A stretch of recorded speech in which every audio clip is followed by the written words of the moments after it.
Our investigation is simple. Create Facebook accounts. Then invite dozens of teenagers to see how much personal information they post on their profiles. First, we needed pictures. Laura used a MySpace photo. And Sergio snapped a couple pictures on his cell phone. Then we began assembling our profiles. The Facebook application asks for some pretty personal information.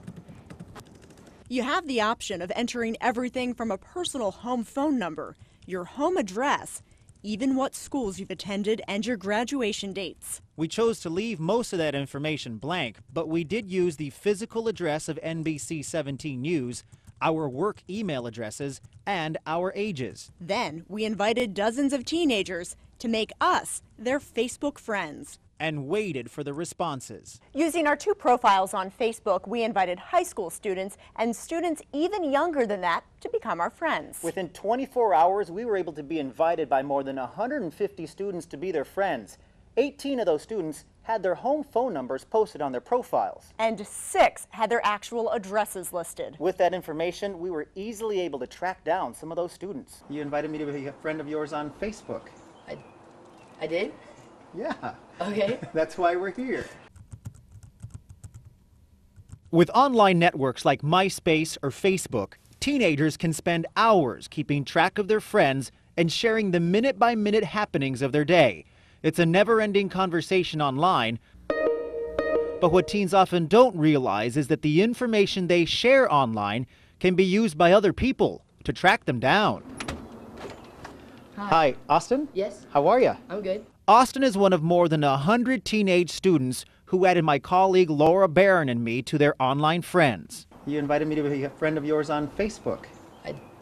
I did? Immediately after Austin accepted me as his friend on Facebook, we contacted his parents. But here's a page save of his profile. The way we were able to track down was through the home phone number.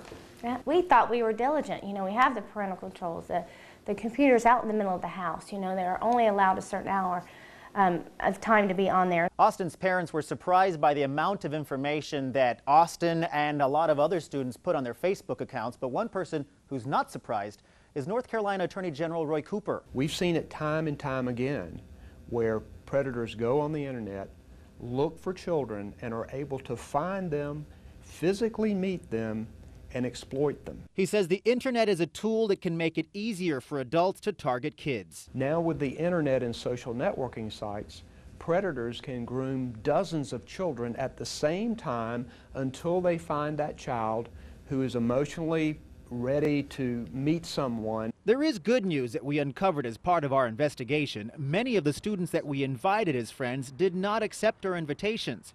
And one student in particular actually figured out that Laura Barron and I were up to something. Found you. You're a reporter for NBC 17. Why are you adding all these kids? Matthew was invited to be one of Laura Barron's friends and was suspicious about being contacted by an adult he had never met. So he did some digging. I Googled her name and she popped up under NBC. And so I read her bio and then I compared the two, and the information lined up. His mother, Norma, tells us she was reluctant to let Matthew even have a Facebook account, and when she did, he was not allowed to post any personal information. She also checks in regularly on his account. I too now have a Facebook account just so I can go on and look and see what my child is seeing and talking about with his friends. Back at Austin's house, his parents have made him change his profile. It feels embarrassing because I was caught accepting a request to an adult who just happened to be undercover. And his parents are also considering opening an account of their own to keep better tabs on their teenager.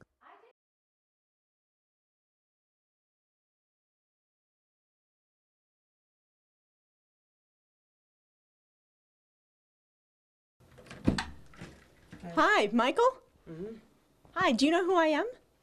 No, I do not. Well, I'm on your Facebook account. Mm-hmm. And I'm also a reporter with NBC 17. Yes, ma'am. When I told Michael Watkins' parents what I found on their son's Facebook page, they invited me over to let him know he wasn't hard to find. You're busted. You're so busted. Yeah, haven't we talked about this? Mm-hmm. Haven't we talked about being safe on the internet and what you should and shouldn't do? Mm-hmm. So what happened? What did you do? What did you give out that you shouldn't have given out? I accepted somebody as a friend that I didn't know. But it was more than just accepting me as a friend. Within hours, I knew Michael's high school, hobbies and interests, political views, and his phone numbers. A quick reverse search of his home phone number provided enough information to lead me to his doorstep 24 hours after we met online. I was shocked and very angry, very angry. I'm surprised that's amazing how quickly you got all that. I mean, I know that they post certain things on there. I've seen what they can post, and I think my concern is that you knew how to find him. I mean, you could have been anybody. And Michael's Facebook page isn't out of the ordinary. Out of 150 of our Facebook friends, we found 18 with home phone numbers listed, 45 with cell phones, and 6 with actual addresses marked clearly on their pages. Some of my new teen friends questioned my identity, but kept me as a friend even when I didn't respond. Michael got to meet his new friend. I was just kind of like freaking out. I was just like, wait, I just saw this person on Facebook like a day ago, and now she's standing at my door with a microphone. And I just knew that I was probably caught for something. So thinking back, I mean, would you still have added me? No, I would not have, just because I just shouldn't add strangers that I shouldn't know. How easily you found where I lived and my phone number and too many things about me. It was just kind of weird, and I don't want other people doing that to me. Michael is a very well-adjusted child. My concern is the child that's lonely and abused and doesn't have a parent that they feel like that they can come to, that they're going to reach out and be led astray. Michael says he's going to take some of that personal information off his page. And his mother says they're going to have a long talk. I think he knows what could have happened.